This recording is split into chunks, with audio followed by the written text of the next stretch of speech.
ಮಹಿಳೆಯರೇ ಎಚ್ಚರ ಎಚ್ಚರ. ತುಟಿ ಅಂದ ಕಾಣಲು ಬಳಸುತ್ತಿರುವ ಲಿಪ್ಸ್ಟಿಕ್ ನಿಮ್ಮ ಜೀವಕ್ಕೆ ಕುತ್ತು ತರಬಹುದು. ಅದು ಕೂಡ ಕ್ಯಾನ್ಸರ್ ನಂತಹ ಮಾರಣಾಂತಿಕ ಕಾಯಿಲೆಗೆ ತುತ್ತಾಗುವ ಎಲ್ಲ ಸಾಧ್ಯತೆ ಇದೆ. Lipstick deadly chemical.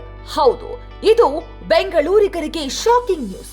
ಯಾಕಂದ್ರೆ ರಾಜಧಾನಿಯಲ್ಲಿ ಮಾರಾಟವಾಗುವ ಹೆಚ್ಚಿನ ಲಿಪ್ಸ್ಟಿಕ್ಗಳು ಉಪಯೋಗಿಸಲು ಸೂಕ್ತವಲ್ಲ ಎಂಬ ಶಾಕಿಂಗ್ ವಿಚಾರ ಎಫ್ಎಸ್ಎಸ್ಎಐ ವರದಿಯಿಂದ ಬಯಲಾಗಿದೆ. ರಾಜ್ಯದ ಆಹಾರ ಗುಣಮಟ್ಟ ಮತ್ತು ಸುರಕ್ಷತಾ ಇಲಾಖೆ ನಡೆಸಿದ ಪರೀಕ್ಷೆಯಲ್ಲಿ ಒಟ್ಟು 23 ಮಾದರಿಗಳಲ್ಲಿ ಅಪಾಯಕಾರಿ ರಾಸಾಯನಿಕ ಅಂಶಗಳು ಪತ್ತೆಯಾಗಿದೆ. ಇನ್ನೊಂದು ಆತಂಕಕಾರಿ ವಿಚಾರ ಏನಂದ್ರೆ ಇವುಗಳಲ್ಲಿ ಕ್ಯಾನ್ಸರ್ ಕಾರಕ ಕಾರ್ಸಿನೋಜೆನಿಕ್ ಅಂಶ ಪತ್ತೆಯಾಗಿದೆ. ಜೊತೆಗೆ ಮೆಟಲ್ ಅಂಶಗಳು ಕೂಡ ಪತ್ತೆಯಾಗಿದೆ. ಕಾರ್ಸಿನೋಜೆನಿಕ್ ನಿಂದ ಏನು ತೊಂದರೆ? ಕಾರ್ಸಿನೋಜೆನಿಕ್ ಅಂದ್ರೆ ಕ್ಯಾನ್ಸರ್ ಉಂಟು ಮಾಡುವ ಅಂಶ ಎಂದರ್ಥ.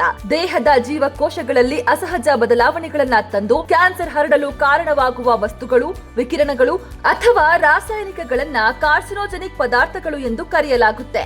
ಈ ಕ್ಯಾನ್ಸರ್ ಕಾರಕ ಅಂಶಗಳನ್ನ ಲಿಪ್ಸ್ಟಿಕ್ ನಲ್ಲಿ ಬಳಸಿರೋದ್ರಿಂದ ಇದು ನಾವು ಆಹಾರ ತಿನ್ನುವಾಗ ನಮ್ಮ ದೇಹ ಸೇರುತ್ತೆ. ಹೀಗಾಗಿ ಕ್ಯಾನ್ಸರ್ ಬರುವ ಸಾಧ್ಯತೆ ಹೆಚ್ಚಾಗುತ್ತೆ. ಕಾರ್ಸಿನೋಜೆನಿಕ್ ಅಂಶಗಳು ನಮ್ಮ ದೇಹದ ಜೀವಕೋಶಗಳ ಒಳಗೆ ಇರುವ ಡಿಎನ್ಎ ರಚನೆಯನ್ನ ಹಾನಿಗೊಳಿಸುತ್ತೆ ಅಥವಾ ಅದರಲ್ಲಿ ರೂಪಾಂತರಗಳನ್ನ ಉಂಟು ಮಾಡುತ್ತೆ. ಇದರಿಂದಾಗಿ ಜೀವಕೋಶಗಳು ನಿಯಂತ್ರಣ ತಪ್ಪಿ ಅತಿಯಾಗಿ ವಿಭಜನೆಗೊಂಡು ಗೆಡ್ಡೆಗಳಾಗಿ ಮಾರ್ಪಾಡಾಗುತ್ತೆ. ಕಾರ್ಸಿನೋಜೆನಿಕ್ ಇರುವ ಲಿಪ್ಸ್ಟಿಕ್ ಬಳಸಿದ್ರೆ ಏನಾಗುತ್ತೆ?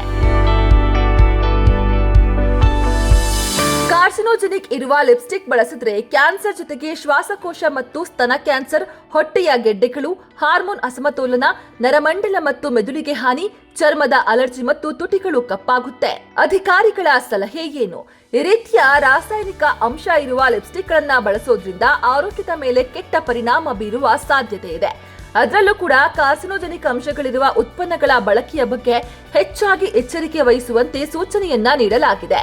ಈಗಾಗಲೇ ಸಂಗ್ರಹ ಮಾಡಿರುವ ಲಿಪ್ಸ್ಟಿಕ್ ಮಾದರಿಗಳನ್ನ ಪರೀಕ್ಷೆಗೆ ಕಳುಹಿಸಲಾಗಿದ್ದು ವರದಿಗಳ ಆಧಾರದ ಮೇಲೆ ಮುಂದಿನ ಕ್ರಮ ಕೈಗೊಳ್ಳಲಾಗುತ್ತೆ ಅಂತ ಅಧಿಕಾರಿಗಳು ತಿಳಿಸಿದ್ದಾರೆ. ಮಹಿಳೆಯರು ಲಿಪ್ಸ್ಟಿಕ್ ಖರೀದಿಸುವಾಗ ಉತ್ಪನ್ನದ ಗುಣಮಟ್ಟ, ಲೇಬಲ್, ತಯಾರಿಕೆ ಮತ್ತು ಮುಕ್ತಾಯದ ದಿನಾಂಕವನ್ನ ಪರಿಶೀಲಿಸಿ ಖರೀದಿಸಿ ಅಂತ ಅಧಿಕಾರಿಗಳು ಎಚ್ಚರಿಕೆ ನೀಡಿದ್ದಾರೆ.